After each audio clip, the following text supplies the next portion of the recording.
श्री कृष्ण ने भी कहा कर्म करो, फल की इच्छा मत करो, जानिए इसकी कहानी। उपदेशों के माध्यम से उन्होंने जीवन के अद्भुत रहस्यों को आपसे साझा किया है।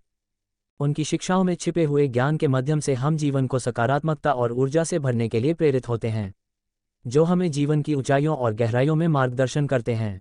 ये विचार हमें कठिनाइयों को पार करने और सफलता की ऊंचाइयों तक पहुंचने के लिए संजीवनी बूटी का कार्य करते हैं।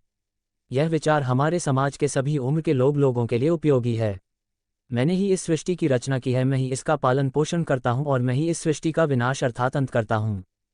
जब जब संसार में धर्म की हार होगी और अधर्म की विजय होगी, तब तब मैं इस संसार पर अवतार लूंगा।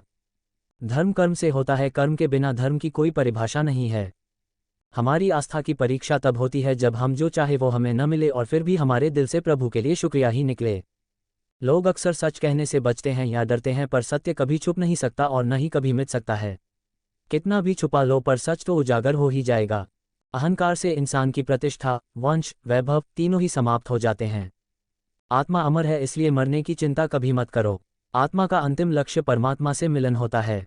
सत्य कभी भी नष्ट नहीं हो सकता। मौन सबसे अच्छा उत्तर है ऐसे व्यक्ति के लिए जो आपके शब्दों को महत्व नहीं देता। नर्क जाने के 3 द्वार हैं, काम, क्रोध और लोभ। कर्म करो और फल की इच्छा मत करो। समय कभी किसी के लिए नहीं रुकता। व्यक्ति जो भी चाहे वह बन सकता है यदि वह विश्वास के साथ इच्छित वस्तु पर लगातार चिंतन करें। मन की हलचल, होश, सांस और भावनाओं के माध्यम से भगवान की शक्ति सदैव तुम्हारे साथ है। शांत रहने से सभी दुखों का अंत हो जाता है और शांत मन मनुष्य की बुद्धि को शीघ्र ही स्थिर करने में और परमात्मा से मिलन करने में सहायता करती है। जो बात सच पर आधारित होती है उसे कहने, करने और मानने से हमें कभी नहीं डरना चाहिए। प्रेम सदा ही माफ़ी मांगना पसंद करता है और अहंकार सदा ही माफ़ी सुनना पसंद करता है। एक बार किसी को माफ़ करके अच्छे बन जाओ, लेकिन दोबारा उसी इंसान पर कभी भरोसा करके बेवकूफ़ ना बनो। धर्म केवल हमें रास्ता दिखाता है, परंतु मंजिल तक तो कर्म ही पहुंचाता है। इंसान की इच्छा पूरी नहीं होती है तो उसका क्रोध बढ़ता है और उसकी इच्छा पूरी हो जाती है तो लोभ बढ़ता है। इसलिए जीवन की हर स्थिति में अपने धैर्य को बनाए रखें। जिस मनुष्य के चारों तरफ नकारात्मक ऊर्जा वाले लोग रहते हैं, उस मनुष्य का मंजिल से भटक जाना निश्चित है। आज यदि आपके दिन बुरे चल रहे हैं तो कल अवश्य ही अच्छा होगा। आप केवल निस्वार्थ भाव से अपना कर्म कीजिए। जो मार्ग ईश्वर ने आपके लिए खोला है उसे कभी भी कोई बंद नहीं कर सकता है। मनुष्य का जीवन केवल उसके कर्मों पर आधारित होता है। वह जैसा कर्म करता है उसका जीवन वैसा ही हो जाता है। जीवन में आधे दुख इस वजह से आते हैं क्योंकि हमने उनसे आशाएं बना रखी है जिनसे हमें नहीं बनानी चाहिए थी। जिस मनुष्य ने अपनी जवानी में बहुत सारे पाप किए हो उसे बुढ़ापे में नींद नहीं आती है। महाभारत में भगवान श्री कृष्ण द्वारा अर्जुन को दिए गए वचन आज भी हमारे जीवन के लिए बहुत उपयोगी हैं। अगर मनुष्य इन वचनों को आत्मसात कर ले तो उसका जीवन अवश्य ही सफल हो जाएगा। आज यहाँ हम ऐसे ही 15 अनमोल वचनों के बारे में जानेंगे। व्यक्ति को उसके कर्म का फल उसी तरह ढूंढ लेता है जैसे कि कोई बछड़ा सैकड़ों गायों के बीच अपनी मां को ढूंढ लेता है।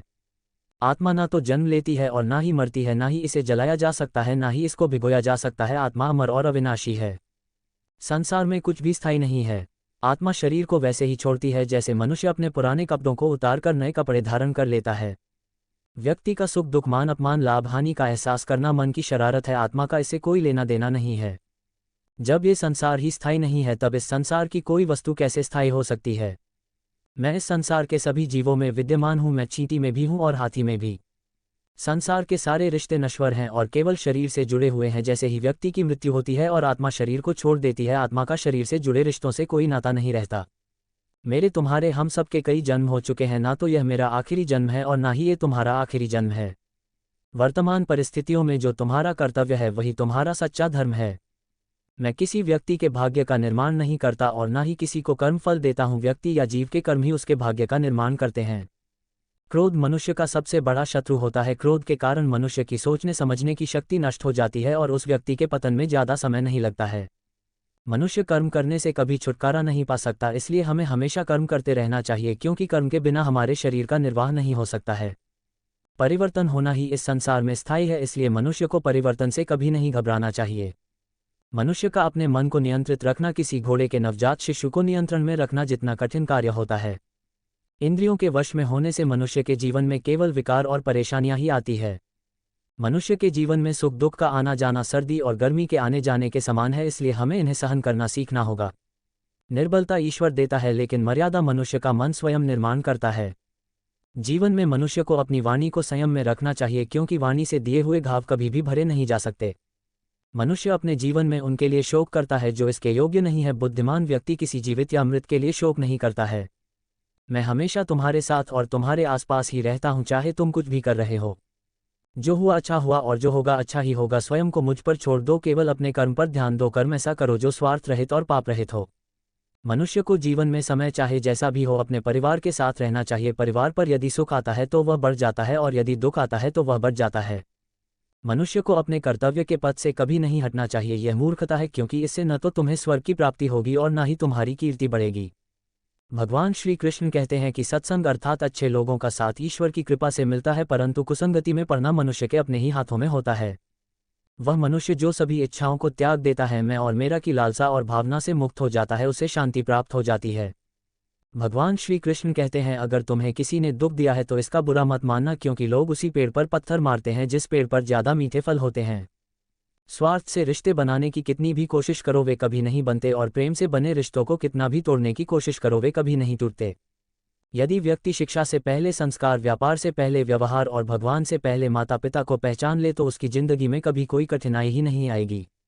भगवान श्री कृष्ण कहते हैं कि मनुष्य को अपने मन को बार बार समझना चाहिए कि ईश्वर के अलावा उसका इस दुनिया में कोई नहीं है। भगवान श्री कृष्ण कहते हैं कि परिवर्तन ही इस संसार का नियम है। कल जो किसी और का था आज वो तुम्हारा है और कल किसी और का होगा। विषयों का चिंतन करने से, उनको याद करने से विषयों की आसक्ति पैदा होती है और आसक्ति से इच्छाएं उत्पन्न होती हैं। इच्छा से क्रोध पैदा होता है और क्रोध से सम्मोहन और अविवेक उत्पन्न होते हैं। जो कुछ तुम्हारे साथ हुआ है अच्छे के लिए हुआ है, और जो हो रहा है अच्छे के लिए हो रहा है। जो होगा वह भी अच्छे के लिए ही होगा। मेरे लिए ना कोई घृणित है और ना ही कोई प्रिय, न कोई निर्धन है न कोई धनी। बस जो भक्ति भाव से मुझे याद करता है मैं उनका हूँ और वे मेरे हैं। आप वही बन जाते हैं जिसमें आपका विश्वास है कि आप बन सकते हैं। अगर मनुष्य अपना कल्याण करना चाहता है तो सभी तरह के उपदेशों, सभी धर्म को छोड़कर मेरी शरण में आ जाओ, मैं तुम्हें मुक्ति प्रदान करूंगा। इस जीवन में सब कुछ खत्म होने जैसा कुछ भी नहीं होता, हमेशा एक नई शुरुआत हमारा इंतजार कर रही होती है। एक राजा था जो अपनी प्रजा का बहुत ख्याल रखता था। वह अपनी प्रजा के बीच जाता और उनकी समस्याओं को सुनता था। जनता से रिश्ता। Web desk. एक राजा था जो अपनी प्रजा का बहुत ख्याल रखता था। वह अपनी प्रजा के बीच जाता और उनकी समस्याओं को सुनता था। वह कोशिश करता था कि वह उनकी समस्याओं को दूर कर सके। उसकी कर्तव्यनिष्ठा के चर्चे दूर दूर तक फैले हुए थे। एक बार राजा अपने राज्य में भ्रमण करने के लिए निकले हुए थे। तब उनके कुर्ते का एक बटन टूट गया। ये देख राजा ने अपने मंत्री तो तुरंत बुलाया और उसे आदेश दिया कि वो गांव से एक अच्छे दर्जी को बुला लाएं जो उनके कुर्ते का बटन लगा दे। ये सुन मंत्री ने गांव में दर्जी की खोज शुरू कर दी। संयोग से उन्हें एक दर्जी भी मिल गया। गांव में उसकी एक छोटी सी दुकान थी। उस दर्जी को जल्दी ही राजा के पास लाया गया। उस दर्जी से राजा ने कहा कि क्या वो उसके कुर्ते के बटन सिल सकता है। दर्जी ने कहा कि यह तो बड़ा ही आसान काम है। दर्जी ने अपने थैले से धागा निकाला और कुर्ते का बटन लगा दिया। राजा बेहद खुश हुआ और उससे पूछा कि वो उन्हें कितने पैसे दे। इस पर दर्जी ने कहा कि इतने से काम के लिए वो पैसे नहीं ले सकता है। इस पर राजा ने कहा कि वो इसकी कीमत जरूर देंगे। दर्जी ने सोचा कि उसने तो बस धागा ही लगाया है, तो उसके 2 रुपये मांग लेता हूँ। फिर दर्जी ने सोचा कि कहीं राजा यह न सोचे कि इतने से काम के 2 रुपये तो गांव वालों से कितना पैसा लेता होगा। ये सब सोच समझकर दर्जी ने कहा कि वो अपनी इच्छा से जो भी देंगे वो ले लेगा। ये सुन राजा ने अपनी हैसियत के मुताबिक उसे 2 गांव देने का फैसला किया। राजा ने कहा कि कहीं समाज में उसका रुतबा छोटा न हो जाए, इसलिए उसने यह आदेश दिया। दर्जी ने मन में सोचा कि कहाँ तो वो 2 रुपये मांग रहा था और कहाँ वो 2 गांव का मालिक बन गया। सीख। इस कहानी से हमें ये सीख मिलती है कि हम सभी अपनी क्षमता के अनुसार सोचते हैं, लेकिन भगवान हमें अपने हिसाब से सब कुछ देते हैं।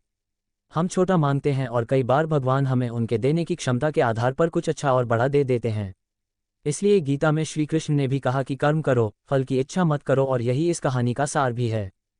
कृष्ण के बांसुरी की कहानी। नमस्कार मित्रों, आज की कहानी है भगवान श्री कृष्ण के बांसुरी की कहानी। द्वापर युग का समय चल रहा था। भगवान श्री कृष्ण के रूप में महाविष्णु अपने 8वां अवतार में जन्म ले चुके थे। सभी देवता, भगवान, सुर, ऋषिमुनि भेष बदलकर एक एक करके बाल कृष्ण से मिलने आ रहे थे। वह देख भगवान शिव के मन में भी अपने प्रिय प्रभु से मिलने की इच्छा उत्पन्न हुई, पर वह ये सोचकर रुके हुए थे कि बाल कृष्ण के लिए उपहार के रूप में क्या दिया जाए जिसे वह हमेशा अपने पास रख सके। तब शिवजी को याद आया कि उनके पास महान ऋषि दधीची की वज्र की अस्थि रखी हुई है। ऋषि दधीची वह ऋषि है जिन्होंने राक्षस एवं असुरों के संहार के लिए अपनी आत्मा त्याग कर अपनी वज्र की हड्डियां देवताओं को दान दी थी, जिसे विश्वकर्मा जी ने कुछ हथियार बनाए थे। उस बची हुई एक हड्डी को तराशकर भगवान शिवजी ने एक अत्यंत सुंदर बांसुरी बनाई। फिर जब वह बालक भगवान कृष्ण से मिले तब उन्होंने वही बांसुरी उन्हें भेंट कर दी। वो सुंदर भेंट कृष्ण भगवान को बहुत पसंद आई। शिव और कृष्ण भगवान के बीच स्नेह देखकर उस दिन देवताओं ने भगवान कृष्ण को बांसुरी वाला नाम से गौरवान्वित किया। उसी बांसुरी को ही कृष्ण भगवान के अपने अवतार काल के अधिकतम समय हमेशा अपने साथ रखा। तो मित्रों, श्री कृष्ण के बांसुरी की कहानी कैसी लगी कमेंट में बताएं। धन्यवाद। श्री कृष्ण का पूरा जीवन हमारे लिए प्रेरणा का स्रोत है। उनके जीवन की हर एक घटना एक महत्वपूर्ण संदेश देती है, चाहे बचपन की रासलीला हो या गीता का ज्ञान या फिर महाभारत का युद्ध। भगवान श्री कृष्ण के जीवन का हर एक पल मानव जाति के लिए एक शिक्षा है।